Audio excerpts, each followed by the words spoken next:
So yun na nga guys, nandito naman tayo sa highway kasi kalalabas lang natin galing sa duty. At bago pala ako guys kanina pumasok, ito yung nag-video muna ako, so ito yung nakunan ko before ako pumasok. So ang time dyan ay 7:30. At nung palabas na tayo guys galing sa duty, ito na yung view. Medyo ma-heavy na yung traffic. Pero carry lang yan guys. Kasi ganun talaga. Ayan na si Haring Araw. Shine na siya. And ang mga tao guys, ayan, nagsisipag. Nagsistart na sila sa kanilang daily activities.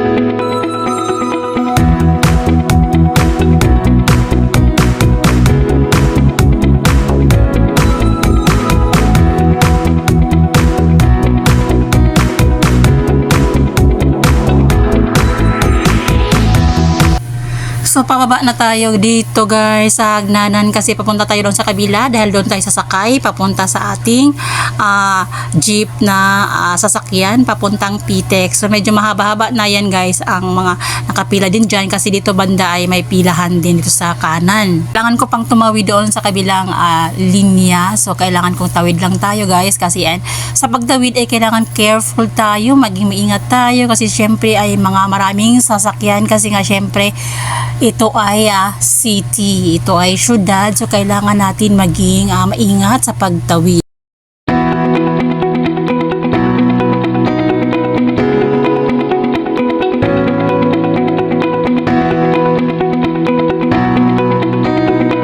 So nandito tayo ngayon guys sa Baclaran. Ito yung view ng Baclaran, bagong Baclaran ika nga kasi bago siyang ito na yung bagong view dahil dati guys dito sa mga gilid-gilid na to ay may mga nagtitinda.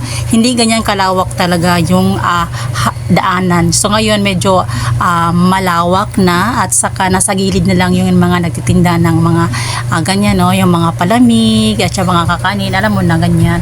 At saka dito guys, dito lang ako namimili ng mga kumot, tapos mga unan, ganyan kasi ano siya guys, mura lang for me. Parang mura lang talaga siya i-compare mo sa iba.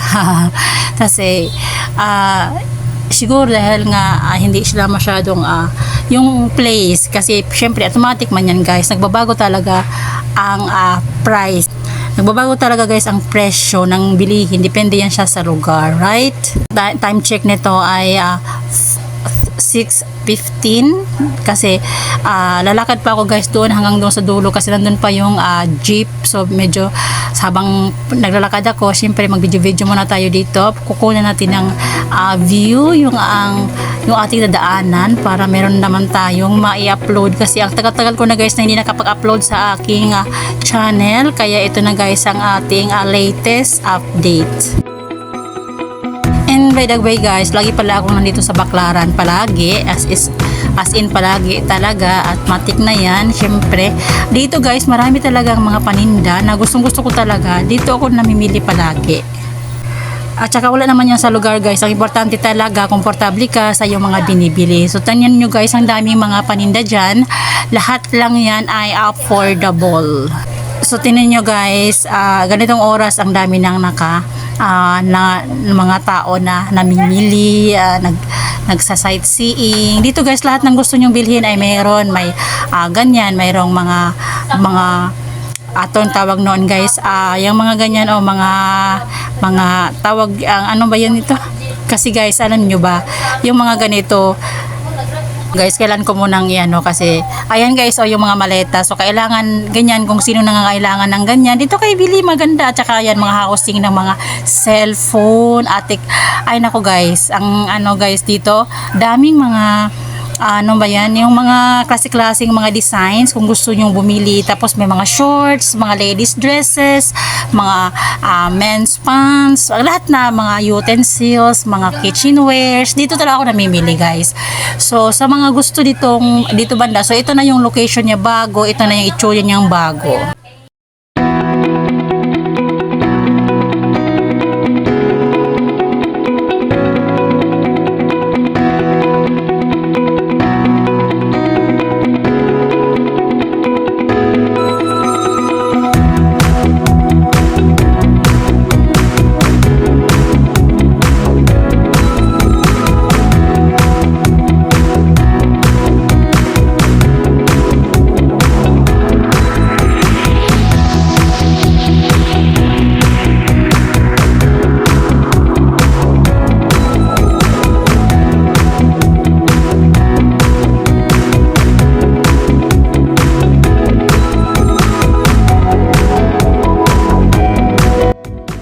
So alam nyo ba guys, kapag dito kayo namimili, yung 1,000 nyo guys, tamang-tama na din talaga ang i-compare mo talaga sa ibang, basta for me talaga guys, alam nyo, nakaka-budget talaga ako kasi medyo mura-mura talaga yung mga bilihin dito. At saka kaya marami talagang namimili dito sa Baclaran. At lagi ako dito talaga, dito na rin ako kumakain minsan kasi mayroon na yung mga fast food dyan. I mean, mayroon dito dyan sa gilid. Tsaka doon banda sa may simbahan. Nakita nyo ba guys, yung parang puno. So ayan yan guys, dyan na yung simbahan. So lagi akong nagsisimba dyan kapag may na-day off ako. At saka ito yung mga van pala guys na saan nga yan? Yung wag na nga natin masyadong marites guys. Hayaan na natin yung solution. Basta pagkakalam ko guys, yan, namamasahero ba? Oo. So ito guys, papunta na tayo. Syempre medyo matagal-tagal pa din tayo maglalakad niyan. So na yan guys, mga street foods na yan. Ang sasarap kaya diyan, bumibili ako diyan guys ng kwek-kwek, ng mga balot, tapos mga prutas. Ayun doon banda may prutas, tapos dyan guys, yung balot ay may 50, tapos depende sa klase. Yung mga apple na yan ay 50 pesos kasi nakabili ako. Tapos 4 na piraso. And then dito guys, yung nila, yung mga tawag doon, yung nga tawag niyan kalimutan ko na tulo guys. Huwag nyo na kasing makulit. So ayan guys, kung gusto niyo mga apple, oranges, mangga, so dito na kayo mamili. 'Di ba? Ayan yung mahilig sa mga mangga na hilaw at saka may sausawan pa yan 'di ba? May naka-slice na rin na hindi niya kayo kailangan pang ma-hassle sa pag-slice kung on the go kayo. And dito banda guys, dito yung mga nagtitinda ng cellphone at saka case ng dito ako nadaan guys kasi medyo doon maraming dumadaan. Tapos dito guys naman mga ladies, tawag nito mga pajama ng mga bata, ng mga matatanda, tapos t-shirts, ayan, nakikita niyo naman. Ako guys, so far kompleto na kasi dito banda, kaya dito talaga ako lagi namimili. Dito ako nabili kasi yung 1,000 ko swak na swak talaga sa budget ko kasi yung alam mo naman kailangan natin mag-budget di ba?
Nakasakay na pala tayo guys ng minibus, papunta tayo sa PTEX kasi doon tayo kakain na naman.